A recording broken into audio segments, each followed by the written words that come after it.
Freedom and beauty to everyone. I am the Technomage, and welcome to my review of The Witcher Blood Origin, episode 2. And honestly, I don't know what to make out of this series because I think the problem with this series is the fact that it is a prequel.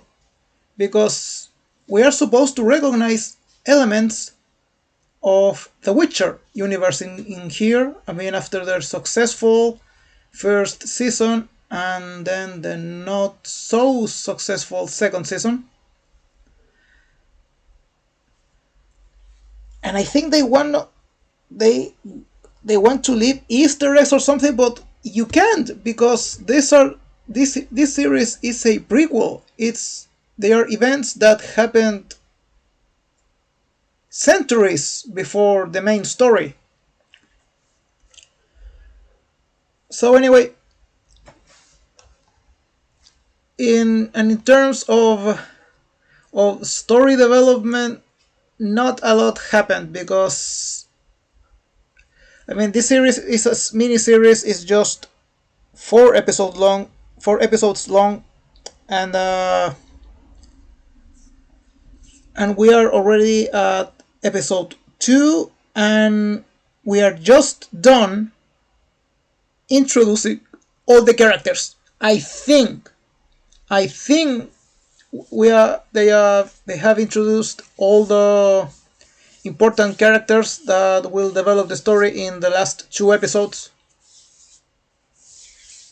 And remember, in this series, in this story, they have to introduce the first version of a Witcher, and they haven't even mentioned anything about turning somebody into this proto-Witcher, into a mutant capable of going toe-to-toe with monsters. I mean, and single-handedly killing these monsters when normally these monsters are there are still no monsters in the world. The conjunction of the spheres hasn't happened yet, but these monsters are supposed to be capable of murdering dozens of well-trained soldiers, whereas a Witcher is supposed to be capable of killing them single-handedly. But anyway, I'm getting distracted. So, this episode we were introduced to first the rest of the 7. We got the dwarven girl. Oh, she's little, but she's angry, very angry. Hear her roar. And later we are introduced to another elf, which is called the Brother Death. And now seriously, get this. Our heroes decide that they are not enough to...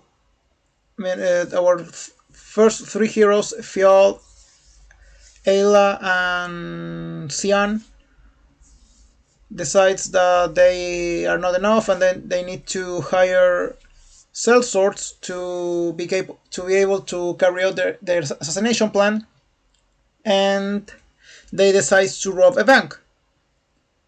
But the problem is with all the problems that are going around the Empire with the unification of the 3 kingdoms and the establishment of the Golden Empire. The bank is empty. Everybody reclaim all of their assets, and then they are ambushed by a group of soldiers because all of them have bounties on their heads. Doesn't even look like me. Oh, come on, seriously? And yes, they make this little joke on the wanted posts. Yes, we have this level of maturity on the writing of this series. But then a fight ensures, I mean, a fight starts inside the bank, and they are actually fighting quite well as a team. But not everything goes well, and I have to admit that this part actually surprised me. And this is interesting. I mean, it is Ailey the one who gets distracted and breaks formation, when I half expected for it to be Fiol, the man who screwed things up. But enough of them. We have to go back to our princess, who, the one, you know, the newly crowned empress, who has done a lot of horrible things, but she is still have noble purposes and she can do no wrong.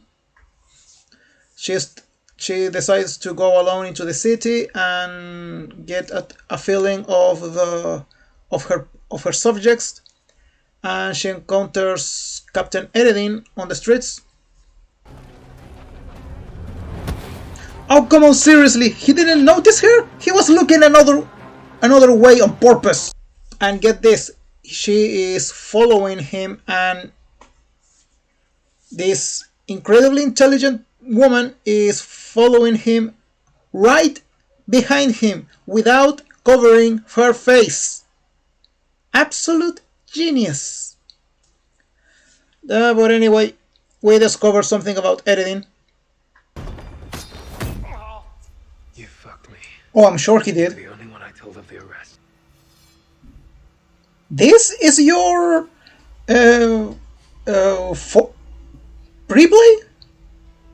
Of course, Eredin is gay.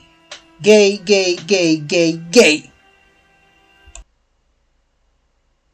Because of course they had to make Eredin gay. Because he cannot be masculine and strong, because, you know, Eredin is the main antagonist in The Witcher 3 Wild Hunt. You know, this Eredin, this incredibly imposing and menacing figure. No. Of course they have to make him less than what he was. Oh, and speaking of Eredin, ho. Wait for this. We see him taking a bath in a bathhouse with Valor, surrounded by nothing but other naked men, and they are openly discussing their secret conspiracies right there in the bath, surrounded by people that should not be hearing what they are saying. I mean it. Oh, that was just dumb. I mean, like, casually just talking about their secret plans and all the problems that are going around the newly created empire, and they are just casually talking about those things, those state secrets, in an open bath. And these are the villains our heroes are supposed to defeat. Really, these villains are as dumb as the heroes. Because, hear this out. Our heroes meet with the with the two mages, with Sindril, the mage from Sindria, who discovered / created the monoliths that create portals to other places, and his kind of sister or something. And they transport them. They used one of the monoliths to transport them to the palace, because they say we can actually travel between monoliths, but it goes wrong, and they are actually transported to another world. And check this out. Oh, come on, seriously?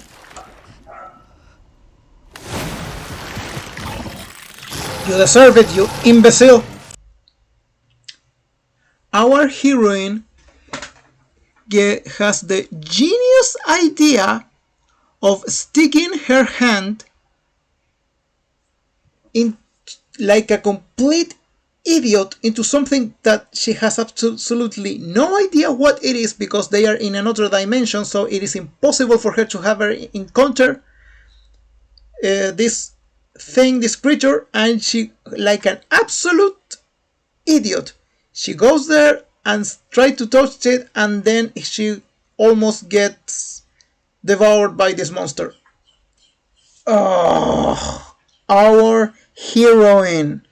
I mean, does any of them actually take this vengeance plan seriously?